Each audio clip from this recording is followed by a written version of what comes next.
ಶ್ರೀ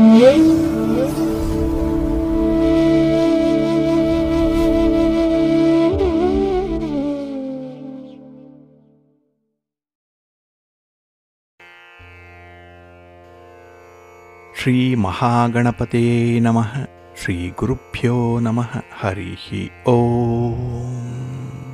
ಶ್ರುತಿ ಸ್ಮೃತಿ ಪುರಾಣಾನಾಂ ಆಲಯಂ ಕರುಣಾಲಯಂ ನಮಾಮಿ ಭಗವತ್ಪಾದಶಂಕರಂ ಲೋಕಶಂಕರಂ. ಪ್ರೀತಿಯ ವೀಕ್ಷಕ ಬಂಧುಗಳೇ, ತಮಗೆಲ್ಲರಿಗೂ ಸಿರಿಗನ್ನಡ ಸುದ್ದಿವಾಹಿನಿಗೆ ಸ್ವಾಗತ. ದಯಾಮಯನಾದಂಥ ಭಗವಂತನ ಅನುಗ್ರಹ ತಮ್ಮೆಲ್ಲರಿಗೆ ಪ್ರಾಪ್ತಿಯಾಗಲಿ, ತಮ್ಮೆಲ್ಲರ ಜೀವನ ಆರೋಗ್ಯದಾಯಕವಾಗಿರಲಿ, ಸಂತೃಪ್ತಿದಾಯಕವಾಗಿರಲಿ ಎಂದು ಭಗವಂತನಲ್ಲಿ ಪ್ರಾರ್ಥನೆಯನ್ನು ಮಾಡ್ತಾ ಈ ದಿನದ ಪಂಚಾಂಗ ಫಲವನ್ನು ನೋಡೋಣ. ಹಾಗೆ ದ್ವಾದಶ ರಾಶಿಯವರ ಗೋಚಾರ ಫಲಾಫಲಗಳು ಹೇಗಿವೆ ಅನ್ನೋದನ್ನು ಕೂಡ ತಿಳಿಯೋಣ. ಇನ್ನು ಈ ದಿನದ ವಿಶೇಷ ಕಾರ್ಯಕ್ರಮವನ್ನು ನಾವು ಪ್ರತ್ಯೇಕವಾಗಿ ನೋಡೋಣ ಬನ್ನಿ. ಈ ದಿನ ಹುಟ್ಟುಹಬ್ಬವನ್ನು ಆಚರಿಸ್ಕೊಳ್ತಾ ಇರುವಂಥ ತಮಗೆಲ್ಲರಿಗೂ ಕೂಡ ಹುಟ್ಟುಹಬ್ಬದ ಶುಭಾಶಯಗಳು. ಹಾಗೆ ಈ ದಿನಾಂಕದಂದು ವಿವಾಹವಾಗಿರುವಂಥ ದಂಪತಿಗಳಿಗೂ ಕೂಡ ವಿವಾಹ ವಾರ್ಷಿಕೋತ್ಸವದ ಶುಭಾಶಯಗಳನ್ನು ಹೇಳ್ತಾ ಭಗವಂತ ತಮಗೆಲ್ಲರಿಗೂ ಕೂಡ ಸಕಲ ಸನ್ಮಂಗಳಗಳನ್ನು ಕರುಣಿಸಲಿ ಅಂತ ಹೇಳಿ ಸಿರಿಗನ್ನಡ ಸುದ್ದಿವಾಹಿನಿಯ ಪರವಾಗಿ ಪ್ರಾರ್ಥಿಸುತ್ತೇನೆ. ಪ್ರೀತಿಯ ಬಂಧುಗಳೇ, ಈ ದಿನ 2025 ಜೂನ್ ತಿಂಗಳ 20ನೇ ತಾರೀಕು ಭಾರ್ಗವ ವಾಸರ ಅಂದರೆ ಶುಕ್ರವಾರ. ಈ ಶುಕ್ರವಾರದ ನಿತ್ಯ ಪಂಚಾಂಗ ಫಲ ಹೇಗಿದೆ ನೋಡೋಣ ಬನ್ನಿ. ಶ್ರೀ ವಿಶ್ವಾವಸು ನಾಮ ಸಂವತ್ಸರೆ, ಉತ್ತರಾಯಣೆ, ಗ್ರೀಷ್ಮ ಋತು, ಜ್ಯೇಷ್ಠ ಮಾಸ, ಕೃಷ್ಣ ಪಕ್ಷದ ನವಮಿಯ ತಿಥಿ ಈ ದಿನ ಇದೆ.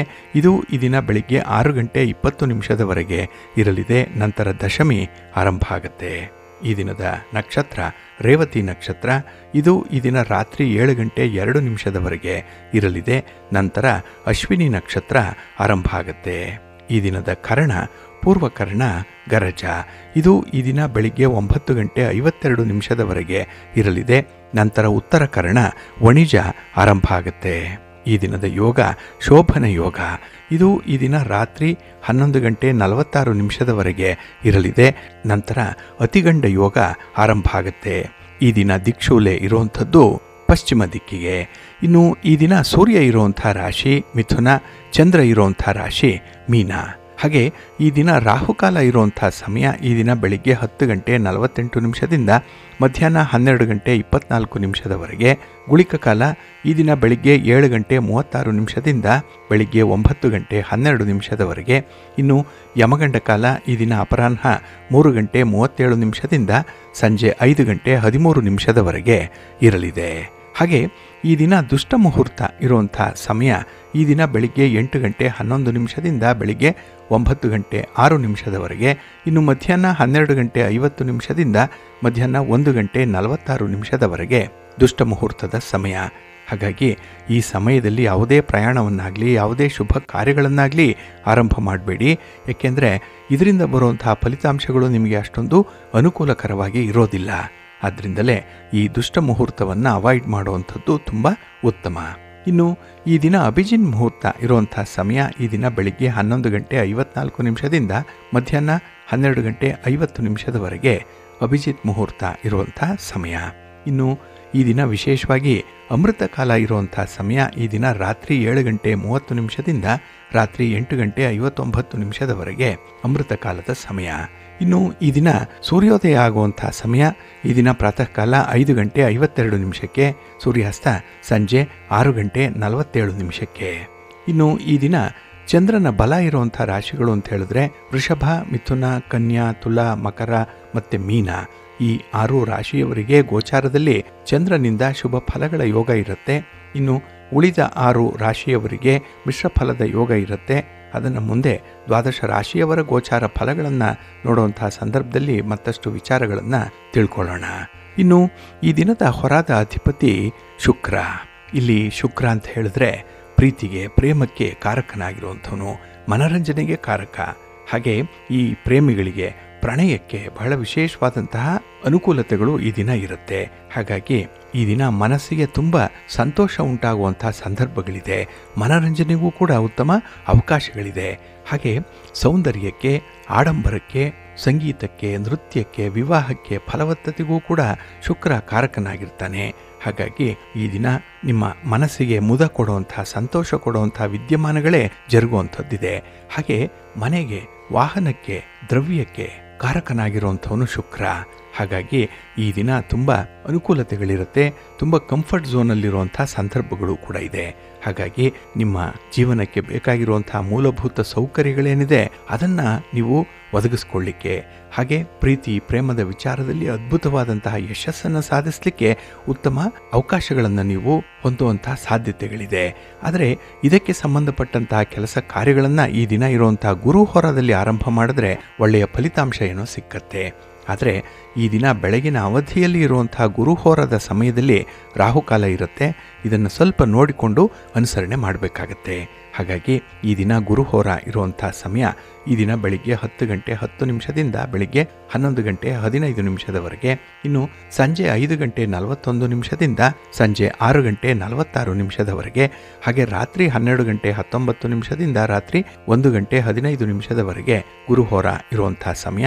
ಇದನ್ನು ನೀವು ನೋಡಿಕೊಂಡು ಅನುಸರಣೆ ಮಾಡಿ ಒಳ್ಳೆಯದಾಗುತ್ತೆ. ಅದೇ ರೀತಿ ಈ ದಿನ ಇರುವಂಥ ಶನಿ ಹೋರ ಕೂಡ ತುಂಬ ಚೆನ್ನಾಗಿದೆ. ಇದು ಹೈಲಿ ಫೇವರಬಲ್ ಆಗಿ ಇರುವಂಥದ್ದು.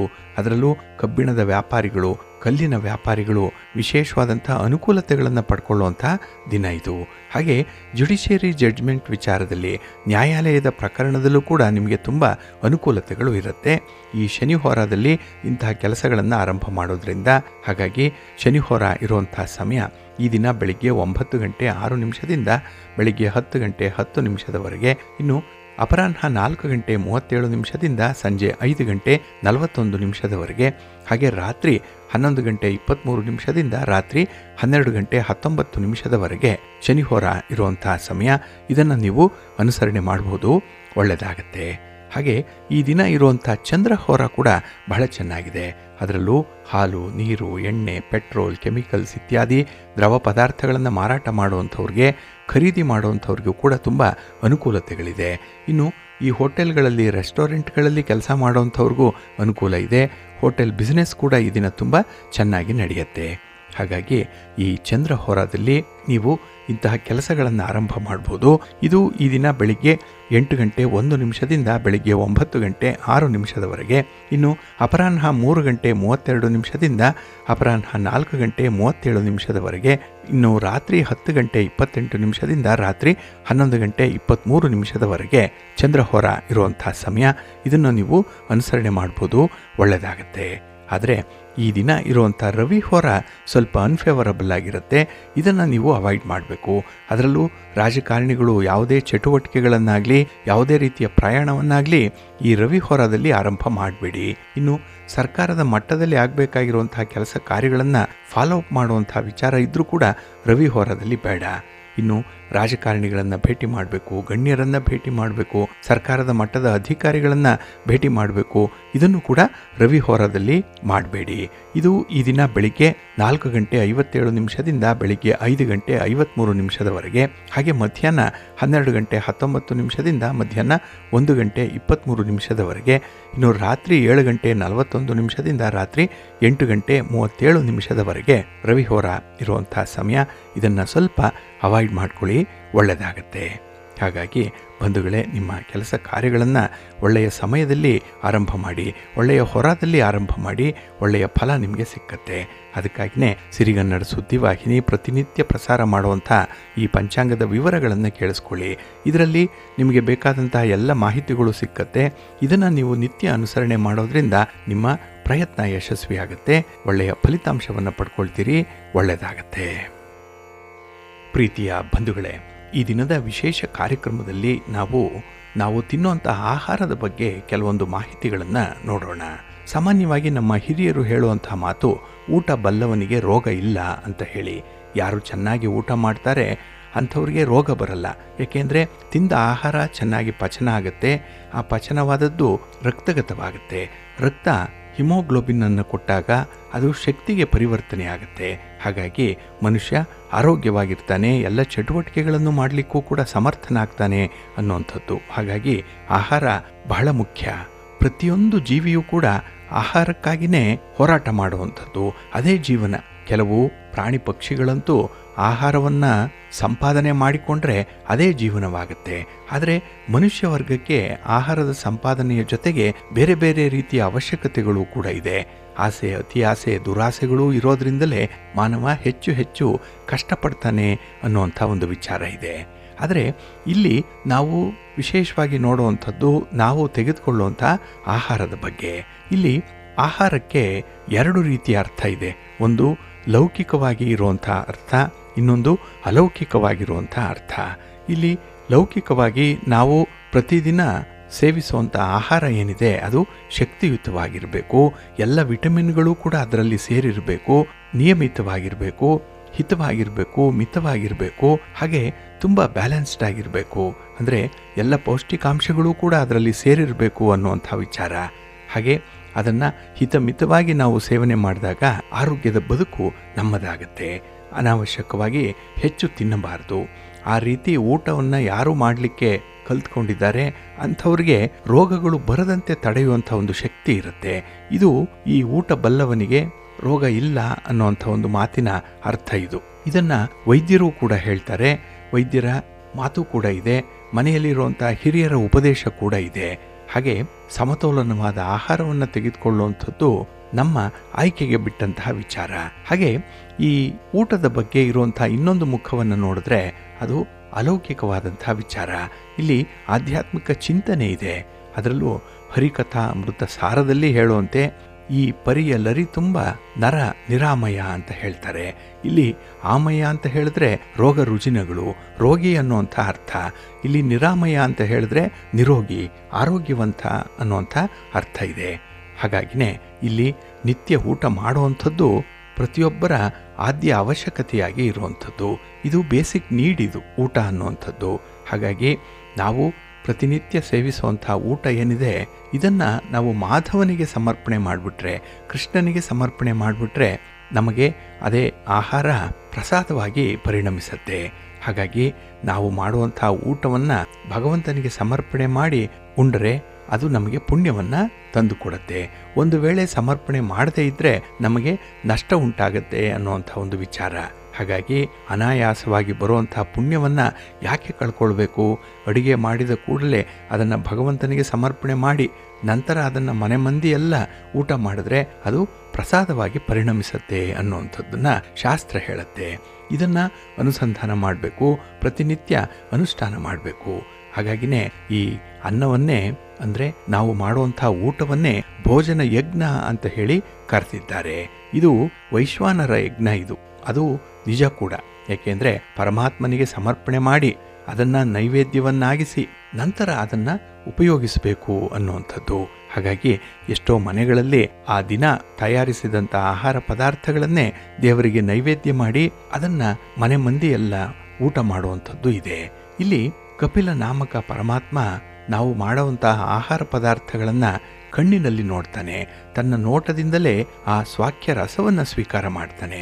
ಇನ್ನು ನರಸಿಂಹದೇವರು ಆ ಆಹಾರ ಪದಾರ್ಥದಲ್ಲಿ ಬರುವಂತಹ ಪರಿಮಳ ಏನಿದೆ ಅದನ್ನು ತನ್ನ ನಾಸಿಕದಲ್ಲಿ ಆಘ್ರಾಣಿಸ್ತಾರೆ. ಇನ್ನು ಭಾರ್ಗವ ಬಾಯಿಯಲ್ಲಿ ಇದ್ದು ಅದನ್ನು ಸ್ವೀಕರಿಸ್ತಾನೆ. ಹಂಸ ನಾಮಕನಾದಂತಹ ಪರಮಾತ್ಮ ದಂತಗಳಲ್ಲಿದ್ದು ಅದನ್ನು ಅಗಿಯುವಂತಹ ಕಾರ್ಯವನ್ನು ಮಾಡ್ತಾನೆ. ಇನ್ನು ಶಫರ ನಾಮಕನಾದಂತಹ ಭಗವಂತ ನಾಲಿಗೆಯಲ್ಲಿದ್ದು ಜಿಹ್ವೆಯಲ್ಲಿದ್ದು ಅದರ ರುಚಿಯನ್ನು ಗ್ರಹಿಸ್ತಾನೆ. ಇನ್ನು ತ್ರಿಪದಿಪಾದ್ಯ ಹಯಾಸ್ಯ ಮೂರ್ತಿ ವಾಕ್ನಲ್ಲಿದ್ದು ಅದನ್ನು ಮೆಚ್ಚಿಕೊಳ್ತಾನೆ. ಆಹಾರ ಚೆನ್ನಾಗಿದೆ ಅಂತ ಹೇಳಿ ತಯಾರಿಸಿದಂಥವ್ರಿಗೆ ಧನ್ಯವಾದಗಳನ್ನು ಹೇಳ್ತಾನೆ. ಹಾಗಾಗಿ ಆಹಾರ ಸ್ವೀಕರಿಸುವಂಥ ರೀತಿ ಹೇಗಿದೆ ಅಂತ ಹೇಳಿದ್ರೆ ಇದು ಪರಮಾತ್ಮ ಮಯವನ್ನಾಗಿ ಮಾಡಲಿಕ್ಕೆ ಸಾಧ್ಯ ಇದೆ, ಅಂತಹ ಅವಕಾಶಗಳಿದೆ. ಹಾಗಾಗಿ ಎಲೆಯಲ್ಲಿ ಬಡಿಸುವಂತಹ ಪದಾರ್ಥಗಳೇನಿದೆ ಅದನ್ನು ಪರಮಾತ್ಮನ ರೂಪಗಳಲ್ಲಿ ಚಿಂತನೆಯನ್ನು ಮಾಡಬೇಕು. ಹಾಗಾಗಿನೇ ನಾವು ಸ್ವೀಕರಿಸುವಂಥ ಆಹಾರ ಏನಿದೆ ಅದು ಪರಮಾತ್ಮ ಸ್ವೀಕರಿಸಿ ನಮಗಾಗಿ ಪ್ರಸಾದ ರೂಪದಲ್ಲಿ ವಾಪಸ್ಸು ಕೊಡ್ತಾನೆ ಅನ್ನುವಂಥ ನಿಟ್ಟಿನಲ್ಲಿ ನಾವು ಚಿಂತನೆಯನ್ನು ಮಾಡಬೇಕು.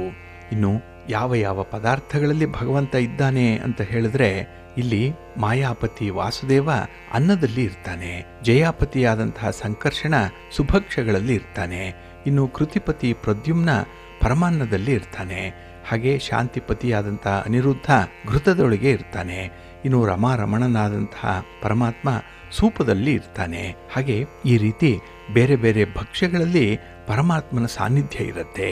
ಹಾಗಾಗಿ ನಾವು ಊಟ ಮಾಡುವಂಥ ಆಹಾರ ಪದಾರ್ಥ ಏನಿದೆ ಅದನ್ನು ಪರಮಾತ್ಮ ಮಯವನ್ನಾಗಿ ಮಾಡಲಿಕ್ಕೆ ಸಾಧ್ಯ ಇದೆ.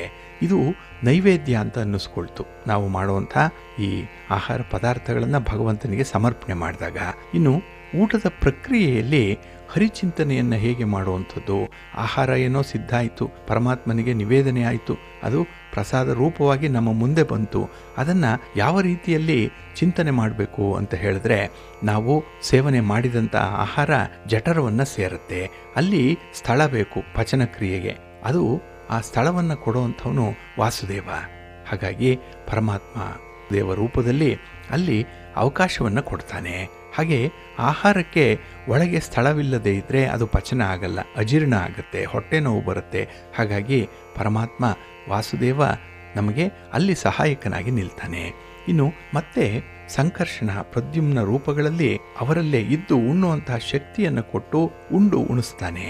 ಇನ್ನು ಪರಮಾತ್ಮ ಸಕಲ ಭೋಜ್ಯ ಪದಾರ್ಥಗಳಲ್ಲಿ ಇರುವಂಥದ್ದು. ಇನ್ನು ನಾರಾಯಣ ಅನಿರುದ್ಧ ರೂಪಗಳಲ್ಲಿ ಇದ್ದು ಹೊಟ್ಟೆಯನ್ನು ತುಂಬಿಸಿ ಭೋಜನದ ಆನಂದವನ್ನು ಕೊಟ್ಟು ಸಂತೃಪ್ತಿಯನ್ನು ಕೊಡ್ತಾನೆ.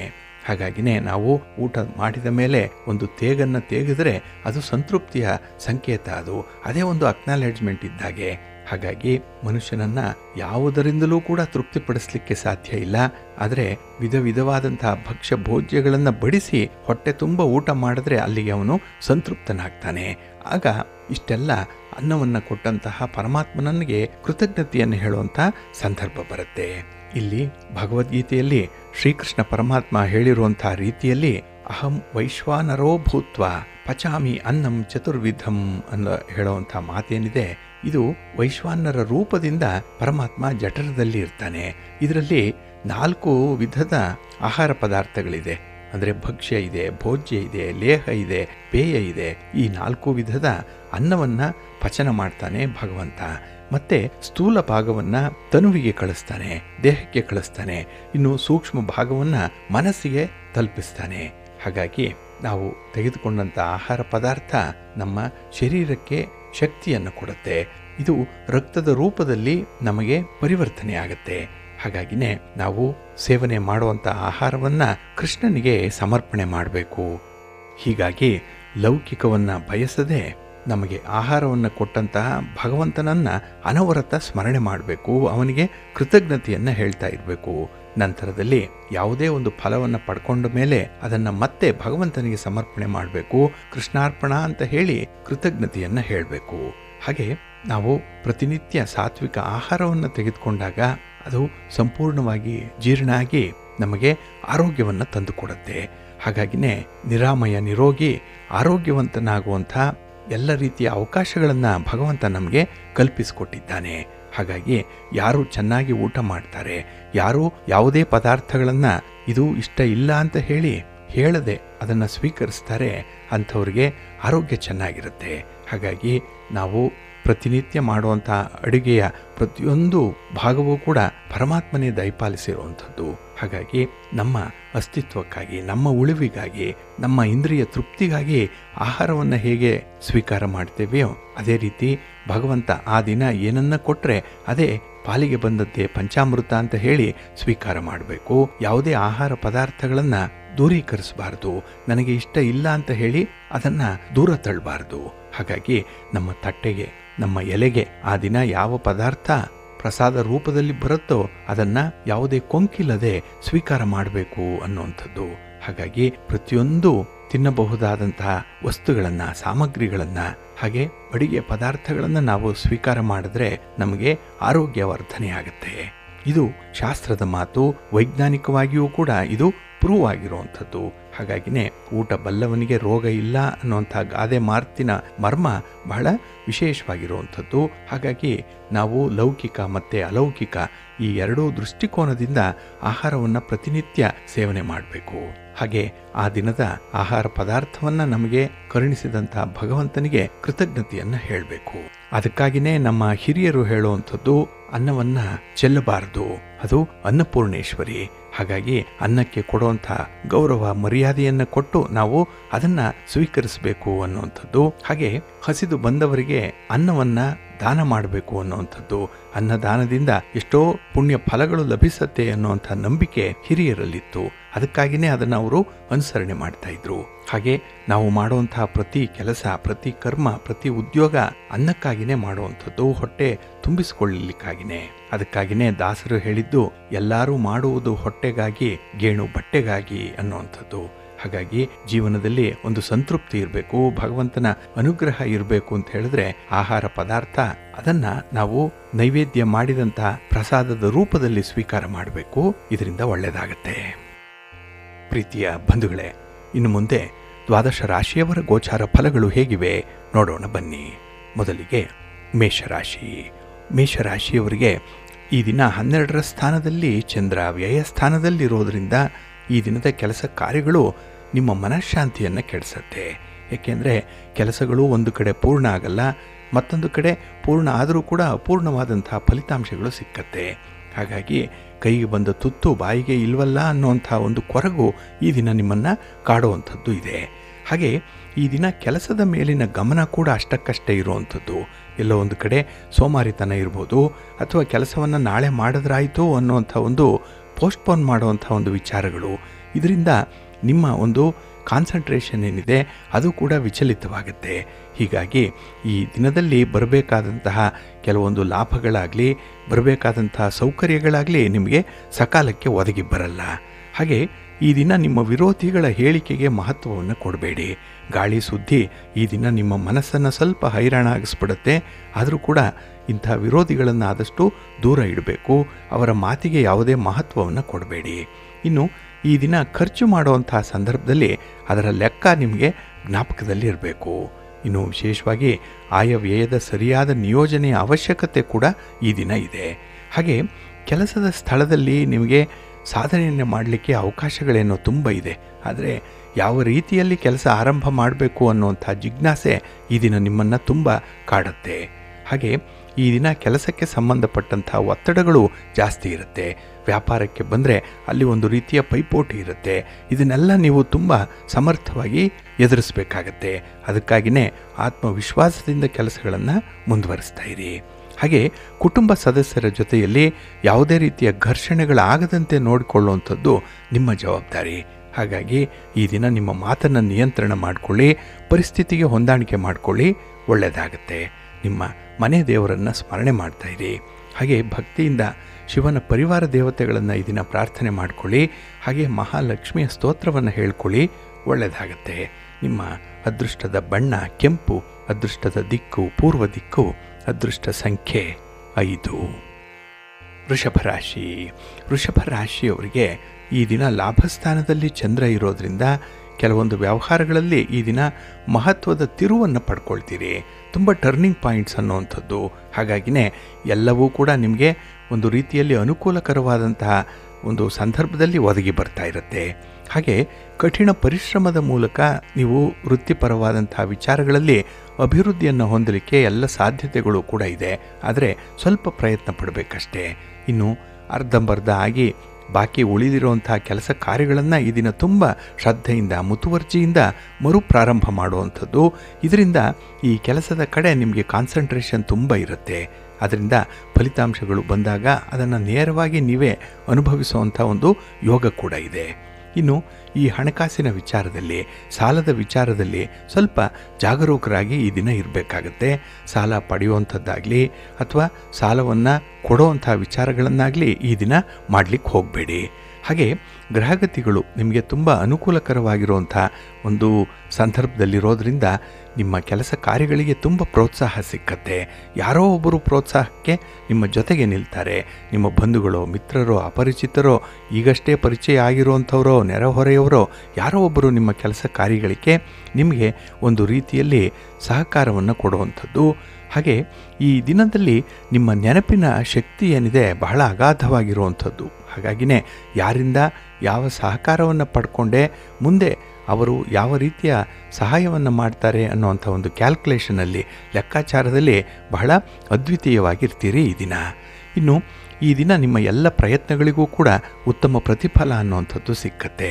ಆದರೆ ಎಲ್ಲೋ ಒಂದು ಕಡೆ ಮೋಜು ಮಸ್ತಿ ಪಾರ್ಟಿ ಪ್ರಯಾಣ ಇತ್ಯಾದಿ ವಿಚಾರಗಳಿಂದ ಸ್ವಲ್ಪ ದೂರ ಇರಬೇಕಾದಂತಹ ಅನಿವಾರ್ಯತೆ ಕೂಡ ಇದೆ. ಹಾಗಾಗಿ ನಿಮ್ಮ ಸಂತೋಷಕ್ಕೂ ಕೂಡ ಒಂದು ಮಿತಿ ಇದೆ ಅನ್ನುವಂಥದ್ದು ನಿಮ್ಮ ಮನಸ್ಸಿನಲ್ಲಿರಲಿ. ನಿಮ್ಮ ಮನೆ ದೇವರನ್ನು ಸ್ಮರಣೆ ಮಾಡ್ತಾ ಇರಿ. ಹಾಗೆ ಭಕ್ತಿಯಿಂದ ಮಹಾವಿಷ್ಣುವನ್ನು ಈ ದಿನ ಪ್ರಾರ್ಥನೆ ಮಾಡಿಕೊಳ್ಳಿ. ಯಾವುದಾದ್ರೂ ಒಂದು ವಿಷ್ಣು ತತ್ವ ಇರುವಂಥ ದೇವಾಲಯಕ್ಕೆ ಹೋಗಿ ಭಗವಂತನ ದರ್ಶನ ಮಾಡಿ ಬನ್ನಿ, ಒಳ್ಳೆಯದಾಗತ್ತೆ. ನಿಮ್ಮ ಅದೃಷ್ಟದ ಬಣ್ಣ ನೇರಳೆ, ಅದೃಷ್ಟದ ದಿಕ್ಕು ಈಶಾನ್ಯ ದಿಕ್ಕು, ಅದೃಷ್ಟ ಸಂಖ್ಯೆ 1. ಮಿಥುನ ರಾಶಿ. ಮಿಥುನ ರಾಶಿಯವರೆಗೂ ಕೂಡ ಈ ದಿನ ಸಂತೋಷದ ದಿನ. ಅದರಲ್ಲೂ ನಿಮ್ಮ ಕೆಲಸ ಕಾರ್ಯಗಳಲ್ಲಿ ನಿಮಗೆ ಸಂಪೂರ್ಣವಾದಂಥ ಒಂದು ಗಮನ ಇದೆ, ಇನ್ವಾಲ್ವ್ಮೆಂಟ್ ಇದೆ, ಒಂದು ಕನ್ಸಿಸ್ಟೆನ್ಸಿ ಇದೆ. ಅದಕ್ಕಾಗಿಯೇ ಪ್ರಮುಖವಾದಂತಹ ವಿಚಾರಗಳಲ್ಲಿ ಈ ದಿನ ಅದ್ಭುತವಾದಂತಹ ಯಶಸ್ಸು ಸಿಕ್ಕತ್ತೆ. ಹಾಗೆ ಈ ದಿನ ನಿಮ್ಮ ಉದ್ಯೋಗಕ್ಕೆ ಕೆಲಸಕ್ಕೆ ಸಂಬಂಧಪಟ್ಟಂತಹ ಕೆಲವು ಸಮಸ್ಯೆಗಳನ್ನು ಪರಿಹಾರ ಮಾಡಿಕೊಳ್ಳುವಂಥ ಒಂದು ಪ್ರಯತ್ನ ಕೂಡ ಇದೆ. ಪ್ರಯತ್ನ ನಿಮಗೆ ಯಶಸ್ಸನ್ನು ಕೂಡ ತರುತ್ತೆ. ಹಾಗೆ ಧಾರ್ಮಿಕ ಸಭೆ ಸಮಾರಂಭಗಳಲ್ಲಿ ಭಾಗವಹಿಸುವಂಥದ್ದು, ಧರ್ಮ ಕಾರ್ಯ ಮಾಡುವಂಥದ್ದು, ದೇವಾಲಯಕ್ಕೆ ನಿಮ್ಮ ತನು ಮನ ಧನವನ್ನು ಅರ್ಪಣೆ ಮಾಡುವಂಥದ್ದು, ಯಾವುದೋ ಒಂದು ರೀತಿಯಲ್ಲಿ ಈ ದಿನ ನೀವು ಪರೋಪಕಾರಿ ಮನೋಭಾವವನ್ನು ಹೊಂದಿರ್ತೀರಿ. ಹಾಗೆ ಈ ದಿನ ಹೆಚ್ಚು ಹಣವನ್ನು ಖರ್ಚು ಮಾಡಿ ಈ ಸೌಕರ್ಯವನ್ನು ಸೌಲಭ್ಯವನ್ನು ಪಡ್ಕೊಳ್ಬಹುದು ಅನ್ನುವಂಥ ಒಂದು ವಿಚಾರದಲ್ಲಿ ಸ್ವಲ್ಪ ಜಾಗ್ರತೆ ಇರಲಿ. ಇನ್ನು ಈ ದಿನ ನಿಮ್ಮ ಸಂಪಾದನೆಗಿಂತ ಸ್ವಲ್ಪ ವೆಚ್ಚಗಳು ಜಾಸ್ತಿ ಆಗಬಹುದು, ನಿಯಂತ್ರಣ ಮಾಡಿಕೊಳ್ಳಿ. ಇನ್ನು ವಿಶೇಷವಾಗಿ ನಿಮ್ಮ ಒಂದು ಕೆಲಸ ಕಾರ್ಯಗಳಲ್ಲಿ ತಪ್ಪುಗಳು ನುಸುಳುವಂಥ ಸಾಧ್ಯತೆಗಳು ಕೂಡ ಇದೆ. ಎಲ್ಲೋ ಒಂದು ಕಡೆ ನಿಮ್ಮನ್ನು ನೀವು ರಕ್ಷಣೆ ಮಾಡಿಕೊಳ್ಳಿಕ್ಕೆ ಒಂದು ತಪ್ಪನ್ನು ಮಾಡ್ತೀರಿ, ಒಂದು ಸಣ್ಣ ಮಟ್ಟದಲ್ಲಿ ಸುಳ್ಳನ್ನು ಹೇಳುವಂಥದ್ದು ಕೂಡ ಇರುತ್ತೆ. ಆದರೆ ನಿಮ್ಮನ್ನು ಯಾರು ಇಷ್ಟಪಡ್ತಾರೆ, ನಿಮ್ಮಿಂದ ಯಾರು ಸಹಾಯವನ್ನು ಪಡ್ಕೊಳ್ತಾರೆ ಅಂಥವರು ಈ ದಿನ ವಿಶೇಷವಾಗಿ ನಿಮ್ಮ ಒಂದು ಸಹಾಯಕ್ಕೆ ನಿಲ್ಲುವಂಥದ್ದು ಕೂಡ ಇದೆ. ಹಾಗಾಗಿನೇ ಈ ದಿನ ತಾಳ್ಮೆಯಿಂದ ಕೆಲಸ ಕಾರ್ಯಗಳನ್ನು ಮುಂದುವರಿಸ್ತಾ ಇರಿ. ಆದಷ್ಟು ಟ್ರಾನ್ಸ್ಪರೆಂಟಾಗಿ ಇರಿ. ರಹಸ್ಯವಾಗಿ ಯಾವುದೇ ಕೆಲಸಗಳನ್ನು ಮಾಡಲಿಕ್ಕೆ ಹೋಗಬೇಡಿ. ನಿಮ್ಮ ಇಷ್ಟ ದೇವರನ್ನು ಆರಾಧನೆ ಮಾಡ್ತಾ ಇರಿ. ಹಾಗೆ ಆಂಜನೇಯ ಸ್ತೋತ್ರವನ್ನು ಹೇಳ್ಕೊಳ್ಳಿ, ಹನುಮಾನ್ ಚಾಲೀಸನ್ನು ಹೇಳ್ಕೊಳ್ಳಿ. ಇನ್ನು ಶ್ರೀರಾಮ ರಕ್ಷಾ ಸ್ತೋತ್ರವನ್ನು ಈ ದಿನ 108 ಬಾರಿ ಪಠಣ ಮಾಡಿಕೊಳ್ಳಿ, ಒಳ್ಳೆಯದಾಗುತ್ತೆ. ನಿಮ್ಮ ಅದೃಷ್ಟದ ಬಣ್ಣ ಬಿಳುಪು, ಅದೃಷ್ಟದ ದಿಕ್ಕು ಈಶಾನ್ಯ ದಿಕ್ಕು, ಅದೃಷ್ಟ ಸಂಖ್ಯೆ 1. ಕರ್ಕಾಟಕ ರಾಶಿ. ಕರ್ಕಾಟಕ ರಾಶಿಯವರಿಗೆ ಈ ದಿನ ಮಿಶ್ರ ಫಲಗಳಿರುವಂಥ ದಿನ. ಅದರಲ್ಲೂ ಈ ದಿನದ ಕೆಲಸ ಕಾರ್ಯಗಳಲ್ಲಿ ನೀವು ಅತಿಯಾಗಿ ಯಾರನ್ನು ನಂಬಿದ್ದೀರೋ ಅವರೇ ಸಮಯಕ್ಕೆ ಸರಿಯಾಗಿ ಕೈ ಕೊಡುವಂಥ ಸಾಧ್ಯತೆ ಇರುತ್ತೆ. ಹಾಗಾಗಿನೇ ಈ ದಿನದ ಕೆಲಸ ಕಾರ್ಯಗಳು ಸಕಾಲಕ್ಕೆ ಪ್ರಾರಂಭ ಆಗಲ್ಲ. ಒಂದು ವೇಳೆ ಆ ಪ್ರಾರಂಭ ಆದರೂ ಕೂಡ ಎಲ್ಲೋ ಒಂದು ಕಡೆ ಮಧ್ಯದಲ್ಲೇ ನಿಲ್ಲುವಂಥ ಸಾಧ್ಯತೆಗಳು ಕೂಡ ಜಾಸ್ತಿ ಇರುತ್ತೆ. ಇನ್ನು ಈ ದಿನ ಬರಬೇಕಾದಂಥ ಹಣ ಆಗಲಿ ಬರಬೇಕಾದಂಥ ನೆರವಾಗಲಿ ನಿಮಗೆ ಈಗಾಗಲೇ ಹೇಳಿದಾಗೆ ಸಕಾಲಕ್ಕೆ ಸಿಕ್ಕಲ್ಲ. ಹಾಗಾಗಿನೇ ಯೋಜಿತ ಕಾರ್ಯದಲ್ಲಿ ಸ್ವಲ್ಪ ಅದಲು ಬದಲಾಗುವಂಥದ್ದು, ಹಾಗೆ ತುಂಬ ಬದಲಾವಣೆಗಳಾಗುವಂಥ ಸಾಧ್ಯತೆಗಳು ಕೂಡ ಇರುತ್ತೆ. ಇನ್ನು ಈ ದಿನದಲ್ಲಿ ಕೆಲವೊಂದು ಅನಾವಶ್ಯಕವಾದಂತಹ ಖರ್ಚುಗಳು ಈ ದಿನ ಬರುವಂಥದ್ದು, ಅದನ್ನು ತಡಿಲಿಕ್ಕೆ ಸಾಧ್ಯ ಆಗಲ್ಲ. ಆದರೂ ಕೂಡ ಅದರಲ್ಲಿ ಒಂದು ಮಿತಿಯನ್ನು ಇಟ್ಕೊಳ್ಳಿಕ್ಕೆ ಒಂದು ಪ್ರಯತ್ನವನ್ನು ಮಾಡಬಹುದು. ಇನ್ನು ಈ ದಿನ ಗಾಳಿಯಲ್ಲಿ ಗೋಪುರವನ್ನು ಕಟ್ಟುವಂಥ ಒಂದು ಪ್ರಯತ್ನವನ್ನು ಮಾಡಬೇಡಿ. ಯಾವ ವಿಚಾರದಲ್ಲಿ ನಿಮಗೆ ಆಸಕ್ತಿ ಇದೆ, ಯಾವುದರಲ್ಲಿ ಆತ್ಮವಿಶ್ವಾಸ ಇದೆ, ಯಾವುದು ನಿಮಗೆ ತೀರಾ ಗೊತ್ತಿದೆ ಅಂಥ ಕೆಲಸ ಕಾರ್ಯಗಳನ್ನು ಈ ದಿನ ಕೈಗೊಳ್ಳುವಂಥದ್ದು ಉತ್ತಮ. ಹಾಗಾಗಿ ಯಾರದ್ದೋ ಒಂದು ಮಾತಿನಿಂದ ಪ್ರೇರೇಪಿತಗೊಂಡು ನೀವು ಕಾಣದ ಒಂದು ಕೆಲಸ ಕಾರ್ಯಗಳಿಗೆ ಕೈ ಹಾಕುವಂಥದ್ದು ಅಷ್ಟೊಂದು ಸೂಕ್ತ ಅಲ್ಲ. ಇನ್ನು ಈ ದಿನ ನಿಮ್ಮ ದಾಖಲೆ ಪತ್ರಗಳ ಬಗ್ಗೆ ಸ್ವಲ್ಪ ಎಚ್ಚರಿಕೆಯಿಂದ ಇರಬೇಕಾಗತ್ತೆ. ಇನ್ನು ವಿಶೇಷವಾಗಿ ಈ ದಿನ ಬೆಲೆ ಬಾಳುವಂಥ ವಸ್ತುಗಳ ವ್ಯವಹಾರವನ್ನು ಮಾಡುವಂಥದ್ದೇನಾದರೂ ಇದ್ದರೆ ಅಲ್ಲೂ ಕೂಡ ಜಾಗ್ರತೆ ಇರಲೇಬೇಕು. ಇನ್ನು ಈ ದಿನ ಯಾವುದೇ ಕಾರ್ಯವನ್ನು ವಹಿಸಿಕೊಳ್ಳುವ ಮೊದಲು ನಿಮ್ಮ ಒಂದು ಸ್ವಂತ ಸಾಮರ್ಥ್ಯದ ಬಗ್ಗೆ ನಿಮಗೆ ಅರಿವಿರಬೇಕು. ಆ ಕೆಲಸ ನನ್ನಿಂದ ಸಾಧ್ಯನಾ ಅನ್ನುವಂಥದ್ದನ್ನು ಒಂದು ಪ್ರಶ್ನೆ ಹಾಕಿಕೊಂಡು ಮುಂದುವರಿಯುವಂಥದ್ದು ಉತ್ತಮ. ಇನ್ನು ಯಾವುದೇ ರೀತಿಯ ಭಿನ್ನಾಭಿಪ್ರಾಯಗಳು, ಅದರಲ್ಲೂ ಬಹಳ ಮುಖ್ಯವಾಗಿ ವೈವಾಹಿಕ ಜೀವನದಲ್ಲಿ ಬರುವಂತಹ ಭಿನ್ನಾಭಿಪ್ರಾಯಗಳು, ಅದನ್ನು ಆದಷ್ಟು ಬೇಗ ಪರಿಹಾರ ಮಾಡಿಕೊಳ್ಳುವಂಥ ಒಂದು ಪ್ರಯತ್ನವನ್ನು ಮಾಡಿ. ಮನಸ್ಸಿಗೆ ಶಾಂತಿ ಸಮಾಧಾನ ಸಿಕ್ಕುವಂಥ ಕೆಲಸಗಳನ್ನು ಮಾಡಿ, ಒಳ್ಳೆಯದಾಗತ್ತೆ. ನಿಮ್ಮ ಇಷ್ಟ ದೇವರನ್ನು ಆರಾಧನೆ ಮಾಡ್ತಾ ಇರಿ.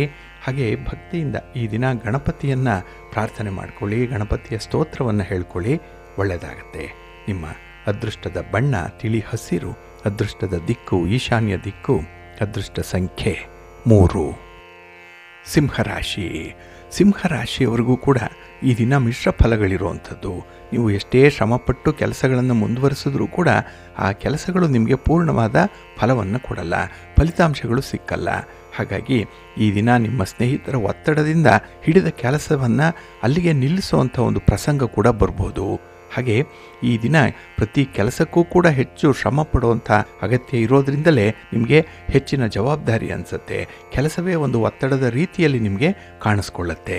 ಹಾಗೆ ಈ ದಿನ ನಿಮ್ಮ ಪ್ರಯಾಣದಲ್ಲೂ ಕೂಡ ಅಷ್ಟೊಂದು ಸುಖ ಸೌಖ್ಯ ಅನ್ನುವಂಥದ್ದು ಇಲ್ಲ. ಉದ್ದೇಶಿತ ಗುರಿಯನ್ನು ತಲುಪಲಿಕ್ಕೂ ಕೂಡ ಈ ದಿನ ವಿದ್ಯಾರ್ಥಿಗಳಿಗೂ ಕಷ್ಟ ಆಗುತ್ತೆ. ಆದರೆ ಈ ಕನ್ಸಿಸ್ಟೆನ್ಸಿಯನ್ನು ಇಟ್ಕೊಂಡು ನಿಮ್ಮ ಕೆಲಸ ಕಾರ್ಯಗಳನ್ನು ಮುಂದುವರಿಸಬೇಕಾಗತ್ತೆ. ಹಾಗೆ ಕೆಲವು ಹೊಸ ವ್ಯಕ್ತಿಗಳ ಪರಿಚಯ ಆದಾಗ ಅವರನ್ನು ಕೂಲಂಕುಷವಾಗಿ ಪರಿಗಣಿಸುವಂಥದ್ದಿದೆ, ಅವರನ್ನು ಅಕ್ಸೆಪ್ಟ್ ಮಾಡಿಕೊಳ್ಳುವಂಥ ಒಂದು ಸಂದರ್ಭ.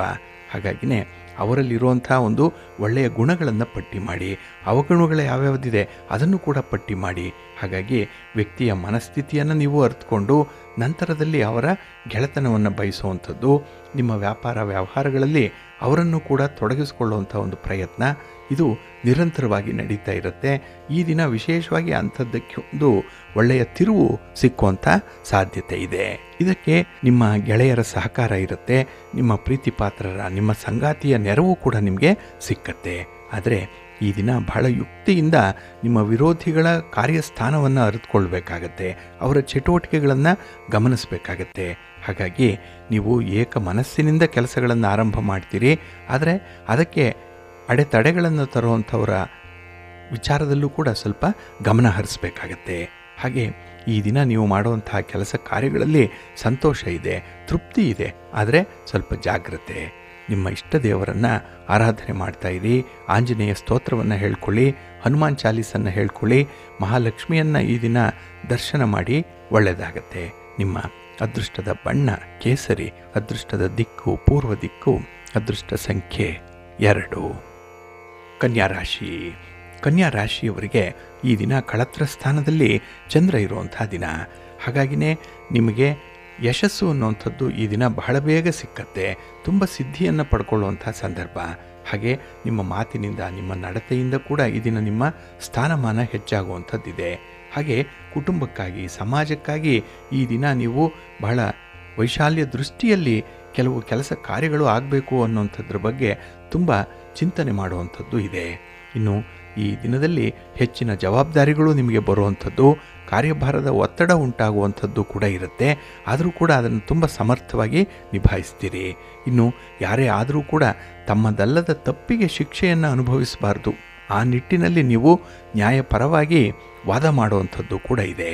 ಹಾಗೆ ಈ ದಿನದ ಕೆಲಸದ ಒತ್ತಡ ಇರ್ಬೋದು, ಮೈಕೈ ನೋವಿರ್ಬೋದು, ಯಾವುದೇ ಒಂದು ವಿಚಾರದಲ್ಲಿ ದೇಹಕ್ಕೆ ಆಲಸ್ಯ ಉಂಟಾಗಿದ್ದರೂ ಕೂಡ ಅದನ್ನು ನಿವಾರಣೆ ಮಾಡಿಕೊಳ್ಳುವಂಥ ಒಂದು ಪ್ರಯತ್ನದಲ್ಲಿರ್ತೀರಿ. ಹಾಗಾಗಿನೇ ನಿಮ್ಮ ಆರೋಗ್ಯದ ಕಡೆ ಈ ದಿನ ಸ್ವಲ್ಪ ಗಮನ ಕೊಡಬೇಕಾಗತ್ತೆ. ಇನ್ನು ಲೇವಾದೇವಿ ವ್ಯವಹಾರ ಮಾಡುವಂಥ ಸಂದರ್ಭದಲ್ಲಿ ತುಂಬ ಆತ್ಮೀಯರಲ್ಲಿ ವ್ಯವಹಾರಗಳನ್ನು ಇಟ್ಕೊಳ್ಬೇಡಿ, ತೀರಾ ಹತ್ತಿರದ ಬಂಧುಗಳ ಜೊತೆ ವ್ಯವಹಾರವನ್ನು ಮಾಡಲಿಕ್ಕೆ ಹೋಗಬೇಡಿ.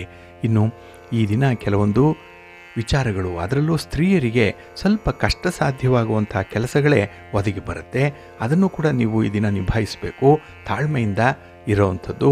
ಜೊತೆಗೆ ಹೊಂದಾಣಿಕೆ ಮಾಡಿಕೊಳ್ಳುವಂಥ ಒಂದು ಮನೋಭಾವ, ಅದು ಬಹಳಷ್ಟು ಮಟ್ಟಿಗೆ ಈ ದಿನ ನಿಮ್ಮ ಯಶಸ್ಸಿಗೆ ಕಾರಣ ಆಗುತ್ತೆ. ಹಾಗೆ ಈ ದಿನ ಹೆಚ್ಚಿನ ಕೆಲಸ ಕಾರ್ಯಗಳನ್ನು ಹಂಚುವಂಥ ಒಂದು ಕೆಲಸ, ಅಂದರೆ ಈ ಕೆಲಸಗಳನ್ನು ಬೇರೆಯವರಿಗೆ ಕೊಟ್ಟು ಅದನ್ನು ಮಾಡಿಸುವಂಥ ಒಂದು ಮ್ಯಾನೇಜರಿಯಲ್ ಸ್ಕಿಲ್ ಬಹಳ ಚೆನ್ನಾಗಿದೆ, ಅದನ್ನು ಮುಂದುವರಿಸಿ, ಒಳ್ಳೆಯದಾಗುತ್ತೆ. ನಿಮ್ಮ ಇಷ್ಟ ದೇವರನ್ನು ಆರಾಧನೆ ಮಾಡ್ತಾ ಇರಿ.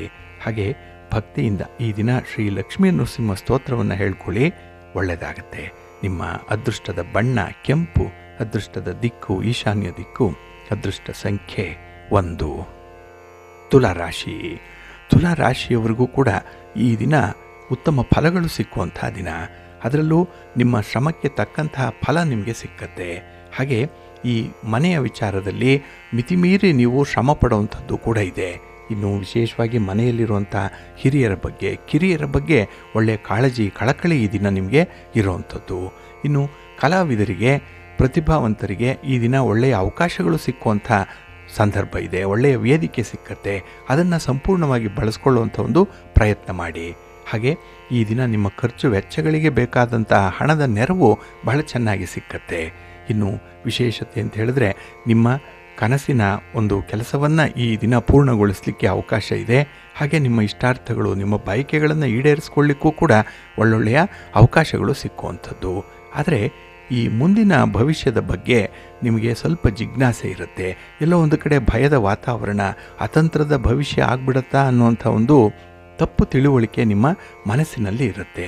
ಹಾಗಾಗಿ ಯಾವಾಗಲೂ ಕೂಡ ನಿಮ್ಮ ಮನಸ್ಸನ್ನು ಧನಾತ್ಮಕವಾಗೇ ಇಟ್ಕೊಳ್ಬೇಕು, ತುಂಬ ಪಾಸಿಟಿವ್ ಆಗಿ ಇಟ್ಕೊಳ್ಬೇಕು. ಆ ಒಂದು ನಿಟ್ಟಿನಲ್ಲಿ ನಿಮ್ಮ ಪ್ರಯತ್ನವನ್ನು ಮುಂದುವರಿಸಿ.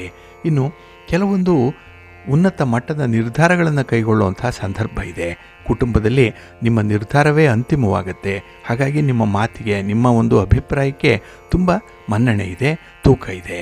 ಹಾಗೆ ಈ ದಿನದಲ್ಲಿ ಆಸ್ಪತ್ರೆಗೆ ಸಂಬಂಧಪಟ್ಟಂತಹ ವಿಚಾರ, ಅನಾರೋಗ್ಯಕ್ಕೆ ಸಂಬಂಧಪಟ್ಟಂತಹ ವಿಚಾರ, ಇದರಲ್ಲಿ ಸ್ವಲ್ಪ ಅಸಮಾಧಾನ ಇರುವಂಥದ್ದು ಕೂಡ ಇರುತ್ತೆ. ಒಟ್ಟಾರೆ ಈ ದಿನದ ಕೆಲಸ ಕಾರ್ಯಗಳು ನಿಮಗೆ ಒಂದು ಕಡೆ ಸಂಪೂರ್ಣ ತೃಪ್ತಿಯನ್ನು ತಂದರೆ, ಮತ್ತೊಂದು ಕಡೆ ಮೂರನೆಯವರಿಗಾಗಿಯೇ ಅತೃಪ್ತಿಯನ್ನು ಹೊಂದುವಂಥ ಸಾಧ್ಯತೆ ಇರುತ್ತೆ. ನಿಮ್ಮ ಮನೆ ದೇವರನ್ನು ಸ್ಮರಣೆ ಮಾಡ್ತಾ ಇರಿ. ಹಾಗೆ ಭಕ್ತಿಯಿಂದ ಈ ದಿನ ನೀವು ವಿಷ್ಣು ಸಹಸ್ರನಾಮವನ್ನು ಹೇಳ್ಕೊಳ್ಳಿ, ವಿಷ್ಣು ಸ್ತೋತ್ರವನ್ನು ಹೇಳ್ಕೊಳ್ಳಿ, ಒಳ್ಳೆಯದಾಗತ್ತೆ. ನಿಮ್ಮ ಅದೃಷ್ಟದ ಬಣ್ಣ ಬಿಳುಪು, ಅದೃಷ್ಟದ ದಿಕ್ಕು ಈಶಾನ್ಯ ದಿಕ್ಕು, ಅದೃಷ್ಟ ಸಂಖ್ಯೆ 1. ವೃಶ್ಚಿಕ ರಾಶಿ. ವೃಶ್ಚಿಕ ರಾಶಿಯವರಿಗೆ ಈ ದಿನ ಮಿಶ್ರ ಫಲಗಳಿರುವಂಥ ದಿನ. ಅದಕ್ಕಾಗಿಯೇ ನಿಮ್ಮ ದಕ್ಷತೆಯ ಕಾರ್ಯ ಸಾಧನೆಗಾಗಿ ಹಿರಿಯರ ಸಲಹೆಯನ್ನು, ಮಾರ್ಗದರ್ಶನವನ್ನು ಪಡ್ಕೊಳ್ಳುವಂಥದ್ದು ತುಂಬ ಸೂಕ್ತ. ಹಾಗಾಗಿ ಕೆಲವೊಂದು ಕೆಲಸ ಕಾರ್ಯಗಳು ನಿಮಗೆ ಹೊಸದಿರ್ಬೋದು, ಅನುಭವ ಕಡಿಮೆ ಇರ್ಬೋದು. ಆದರೆ ನಿಮ್ಮ ಕಚೇರಿಯಲ್ಲೇ ಇರುವಂತಹ, ನಿಮ್ಮ ಸನಿಹದಲ್ಲೇ ಇರುವಂತಹ ಸಹೋದ್ಯೋಗಿಗಳಿಂದ ಮಾಹಿತಿಯನ್ನು ಪಡ್ಕೊಂಡು ಮುಂದುವರಿಸುವಂಥದ್ದು ತುಂಬ ಉತ್ತಮ. ಹಾಗೆ ಈ ದಿನ ನಿಮ್ಮ ಸವಿಯಾದಂತಹ ಮಾತು ಕಾರ್ಯ ಸಾಧನೆಗೆ ತುಂಬ ಅನುಕೂಲಕರವಾಗಿರುವಂಥದ್ದು. ಹಾಗಾಗಿ ಮಾತಿನಲ್ಲಿ ವ್ಯತ್ಯಯ ಆಗಬಾರ್ದು, ಮಾತಿನಲ್ಲಿರುವಂತಹ ಮಾಧುರ್ಯ ಕಡಿಮೆ ಆಗಬಾರ್ದು. ಆ ರೀತಿ ನೋಡಿಕೊಳ್ಬೇಕು. ಇನ್ನು ಈ ದಿನ ಮನಸ್ಸಿನ ಶಾಂತಿಯನ್ನು ಕಾಪಾಡಿಕೊಳ್ಳುವಂಥ ಒಂದು ಪ್ರಯತ್ನವನ್ನು ಕೂಡ ಮಾಡಬೇಕಾಗತ್ತೆ. ಹಾಗೆ ಕಷ್ಟ ಸಾಧ್ಯವಾದಂತಹ ಕೆಲಸ ಕಾರ್ಯಗಳನ್ನು ಸ್ನೇಹಿತರ ನೆರವಿನಿಂದ ಪೂರ್ಣಗೊಳಿಸುವಂಥ ಒಂದು ಆತ್ಮವಿಶ್ವಾಸವನ್ನು ಇಟ್ಕೊಳ್ತೀರಿ. ಆದರೆ ಈ ಆತ್ಮವಿಶ್ವಾಸ ಹೇಗಿರುತ್ತೆ ಅಂದರೆ, ಗಿವ್ ಆ್ಯಂಡ್ ಟೇಕ್ ಪಾಲಿಸಿ ಇದ್ದಾಗೆ. ನೀವು ಯಾರಿಗಾದರೂ ಏನನ್ನಾದರೂ ಕೊಟ್ಟಿದ್ದರೆ ಪ್ರತಿಯಾಗಿ ಅದನ್ನು ನಿರೀಕ್ಷೆ ಮಾಡ್ಬೋದು. ಹಾಗಾಗಿ ಈ ಕೊಡು ಕೊಳ್ಳು ಅನ್ನೋಂಥ ಒಂದು ಸಂದರ್ಭ ಏನಿದೆ, ಗಿವ್ ಆ್ಯಂಡ್ ಟೇಕ್ ಅನ್ನೋವಂಥದ್ದು ಸ್ವಲ್ಪ ಎಚ್ಚರಿಕೆಯಿಂದ ಇರಿ. ಹಾಗೆ ಈ ದಿನ ಹೊಸ ವಾಹನವನ್ನು, ಒಡವೆ ವಸ್ತ್ರಗಳನ್ನು ಖರೀದಿ ಮಾಡುವಂಥ ಒಂದು ಯೋಗ ಇದೆ, ತುಂಬ ಚೆನ್ನಾಗಿದೆ. ಆದರೆ ಅತಿಯಾದ ಜಾಗ್ರತೆ ಈ ಸಂದರ್ಭದಲ್ಲಿ ತುಂಬ ಅಗತ್ಯವಾಗಿರುತ್ತೆ.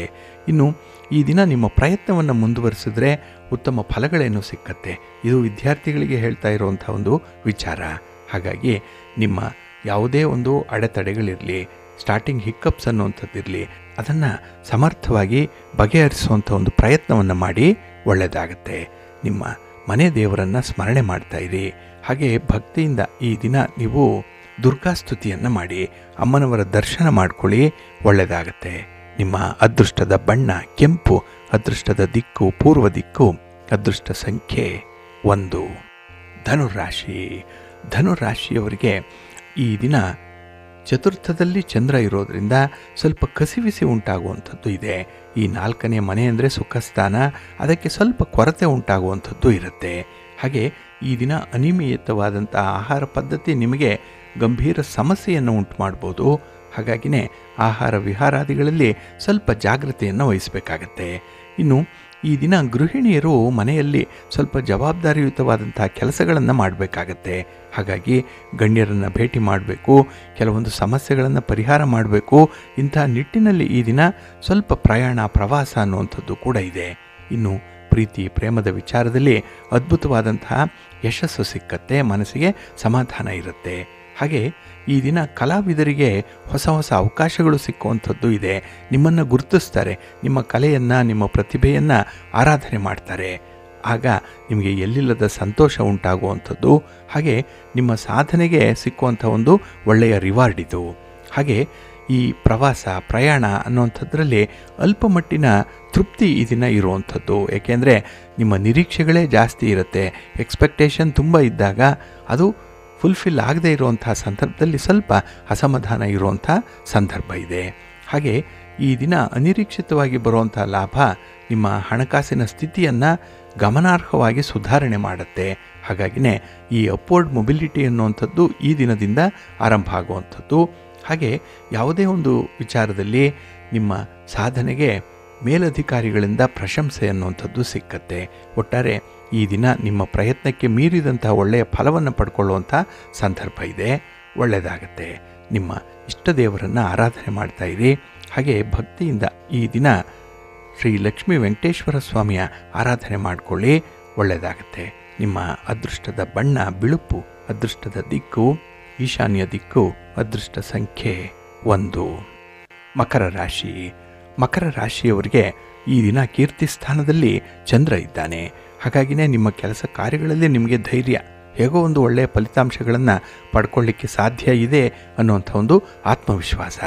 ಹಾಗೆ ಈ ದಿನ ನಿಮ್ಮ ಆಪ್ತ ವಲಯದಲ್ಲಿ ಅಥವಾ ಕುಟುಂಬದಲ್ಲಿ ಕೆಲವೊಂದು ವಿದ್ಯಮಾನಗಳ ಬಗ್ಗೆ ಬಹಳ ಸುದೀರ್ಘವಾದಂತಹ ಚರ್ಚೆಯನ್ನು ನಡೆಸುವಂಥ ಸಾಧ್ಯತೆ ಇದೆ. ಹಾಗಾಗಿ ಈ ಚರ್ಚೆಯ ಸಂದರ್ಭದಲ್ಲಿ ನೀವು ಅನಿರೀಕ್ಷಿತ ಲಾಭಗಳನ್ನು ಪಡ್ಕೊಳ್ತೀರಿ. ಆದರೆ ನಿಮ್ಮ ಅಭಿಪ್ರಾಯವನ್ನು ವ್ಯಕ್ತಪಡಿಸುವಂಥ ಸಂದರ್ಭದಲ್ಲಿ ಸ್ವಲ್ಪ ಪ್ರಾಕ್ಟಿಕಲ್ಲಾಗಿ ಇರಬೇಕಾಗತ್ತೆ. ಹಾಗೆ ಈ ದಿನ ಕೈಗೆ ಬಂದ ತುತ್ತು ಬಾಯಿಗಿಲ್ಲ, ಎಲ್ಲೋ ಒಂದು ಕಡೆ ಜಾರಿ ಹೋಗುವಂಥ ಸಂದರ್ಭ ಕೂಡ ಇದೆ. ಹಾಗಾಗಿ ಸ್ವಲ್ಪ ಅಲರ್ಟಾಗಿ ಇರಬೇಕಾಗತ್ತೆ. ಇನ್ನು ಈ ದಿನ ವಿದೇಶದಲ್ಲಿರುವಂಥವರು ಅಥವಾ ನಿಮ್ಮ ಸ್ವಂತ ಸ್ಥಳದಿಂದ ದೂರ ಇರುವಂಥವರು ನಿಮಗೆ ಒಂದು ಉಡುಗೊರೆಯನ್ನು ಕೊಡುವಂಥದ್ದು, ಒಳ್ಳೆಯ ಮಾತುಗಳನ್ನು ಹೇಳುವಂಥ ಸಾಧ್ಯತೆ ಕೂಡ ಇರುತ್ತೆ. ಇದು ನಿಮಗೆ ಮತ್ತಷ್ಟು ಉತ್ತೇಜನವನ್ನು ಕೊಡುತ್ತೆ. ಇದೇ ನಿಮಗೆ ಒಂದು ಮಾರಲ್ ಬೂಸ್ಟೇಜ್ ಇದ್ದ ಹಾಗೆ ಇದು. ಇನ್ನು ವಿಶೇಷವಾಗಿ ಈ ದಿನದಲ್ಲಿ ಆರೋಗ್ಯದ ಕಡೆ ತುಂಬ ಗಮನ ಇದೆ.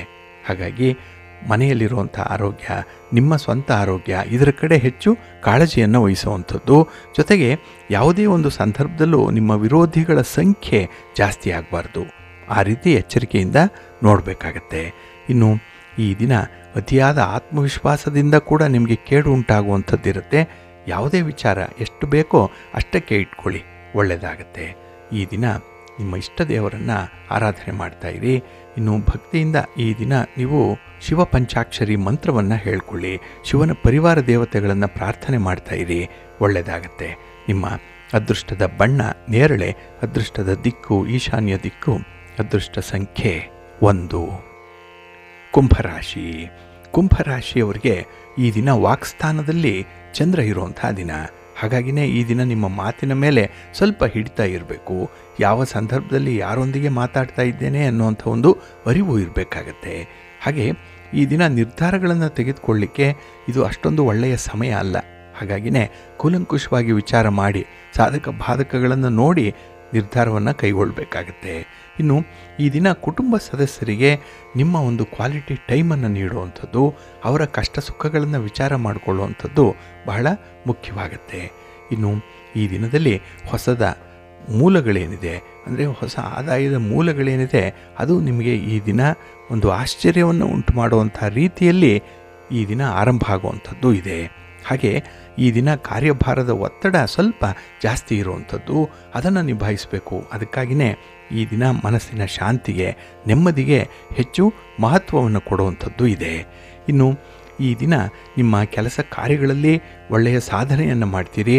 ಮೇಲಧಿಕಾರಿಗಳಿಂದ ಪ್ರಶಂಸೆಯನ್ನು ಪಡ್ಕೊಳ್ಳುವಂಥದ್ದು ಕೂಡ ಇರುತ್ತೆ. ಇನ್ನು ಈ ದಿನ ವಿಶೇಷವಾಗಿ ಪ್ರತಿಯೊಂದು ವಿಚಾರದಲ್ಲೂ ಕೂಡ ಖುದ್ದಾಗಿ ಇನ್ವಾಲ್ವ್ ಆಗ್ತೀರಿ. ಇದು ನಿಮಗೆ ಒಂದು ರೀತಿಯ ಅಡ್ವಾಂಟೇಜ್ ಆಗುವಂಥದ್ದು. ಹಾಗೆ ಈ ಪ್ರಯತ್ನವನ್ನು ನೀವು ಮುಂದುವರಿಸಿದ್ರೆ ಮುಂದೆ ಉತ್ತಮವಾದಂತಹ ಒಂದು ಪ್ರತಿಫಲವನ್ನು ಪಡ್ಕೊಳ್ತೀರಿ. ಹಾಗೆ ವೈವಾಹಿಕ ಜೀವನದಲ್ಲೂ ಕೂಡ ಬಹಳ ಬೇಗ ಸೆಟ್ಲ್ ಆಗುವಂಥ ಅವಕಾಶಗಳು ಇರುತ್ತೆ. ಇನ್ನು ಈ ದಿನ ಯಾವುದೇ ಒಂದು ಘಟನೆ ನಿಮಗೆ ಸ್ವಲ್ಪ ತೊಂದರೆಯನ್ನು ಕೊಡ್ತಾ ಇದೆ, ಆ ಘಟನೆಯಿಂದ ನಿಮಗೆ ಬೇಸರ ಆಗ್ತಾ ಇದೆ ಅಂತ ಹೇಳಿದ್ರೆ ಅದನ್ನು ಆಮೂಲಾಗ್ರವಾಗಿ ಬದಲಾವಣೆ ಮಾಡುವಂಥ ಒಂದು ಪ್ರಯತ್ನ ಮಾಡಿ. ಇನ್ನು ಈ ದಿನ ಯಾವುದೇ ಒಂದು ಸಮಸ್ಯೆಗೆ ಪರಿಹಾರ ಕಂಡುಕೊಳ್ಳುವಂಥ ನಿಟ್ಟಿನಲ್ಲಿ ಗುರು ಹಿರಿಯರ ಸಲಹೆ ಪಡ್ಕೊಳ್ಳಿ, ಮಾರ್ಗದರ್ಶನ ಪಡ್ಕೊಳ್ಳಿ. ಒಳ್ಳೆಯದಾಗತ್ತೆ. ನಿಮ್ಮ ಇಷ್ಟ ದೇವರನ್ನು ಆರಾಧನೆ ಮಾಡ್ತಾ ಇರಿ. ಹಾಗೆ ಭಕ್ತಿಯಿಂದ ಈ ದಿನ ನೀವು ಶ್ರೀ ಲಕ್ಷ್ಮೀ ವೆಂಕಟೇಶ್ವರ ಸ್ವಾಮಿಯನ್ನು ಪ್ರಾರ್ಥನೆ ಮಾಡಿಕೊಳ್ಳಿ. ಅಶ್ವತ್ಥ ವೃಕ್ಷ ಪ್ರದಕ್ಷಿಣೆಯನ್ನು ಮಾಡಿ. ಒಳ್ಳೆಯದಾಗತ್ತೆ. ನಿಮ್ಮ ಅದೃಷ್ಟದ ಬಣ್ಣ ಹಳದಿ, ಅದೃಷ್ಟದ ದಿಕ್ಕು ಈಶಾನ್ಯ ದಿಕ್ಕು, ಅದೃಷ್ಟ ಸಂಖ್ಯೆ 2. ಮೀನರಾಶಿ. ಮೀನರಾಶಿಯವರಿಗೆ ಈ ದಿನ ಸಂಭ್ರಮದ ದಿನ. ಚಂದ್ರ ನಿಮ್ಮ ರಾಶಿಯಲ್ಲೇ ಇದ್ದಾಗ ಕೆಲವೊಂದು ವಿಚಾರಗಳಲ್ಲಿ ನಿಮಗೆ ತುಂಬ ಆತ್ಮವಿಶ್ವಾಸ ಮೂಡುವಂಥದ್ದು, ಹಾಗೆ ಕೆಲವೊಂದು ಆನಂದದ ಘಟನೆಗಳು ಜರುಗುವಂಥದ್ದು ಕೂಡ ಇರುತ್ತೆ. ವ್ಯಾಪಾರ ವ್ಯವಹಾರಗಳಲ್ಲಿ ಸ್ವಲ್ಪ ಚುರುಕುತನ ಇದೆ, ಓಡಾಟ ಇದೆ, ಇದರಿಂದ ಲಾಭವೂ ಕೂಡ ಇದೆ. ಹಾಗೆ ಈ ದಿನ ಹಿಡಿದ ಕೆಲಸ ಕಾರ್ಯಗಳನ್ನು ಪೂರ್ಣಗೊಳಿಸುವಂಥ ಒಂದು ಹಠದ ಸ್ವಭಾವ ಕೂಡ ಇದೆ. ಹಾಗೆ ಈ ದಿನ ಯಾವುದೇ ವ್ಯಕ್ತಿಯ ಮೇಲೆ ಯಾವುದೇ ವಿಚಾರಕ್ಕೆ ಕೋಪವನ್ನು ಮಾಡಿಕೊಳ್ಳುವಂಥದ್ದು, ಸಿಟ್ಟನ್ನು ತರಿಸ್ಕೊಳ್ಳುವಂಥದ್ದನ್ನು ಮಾತ್ರ ಮಾಡಬೇಡಿ.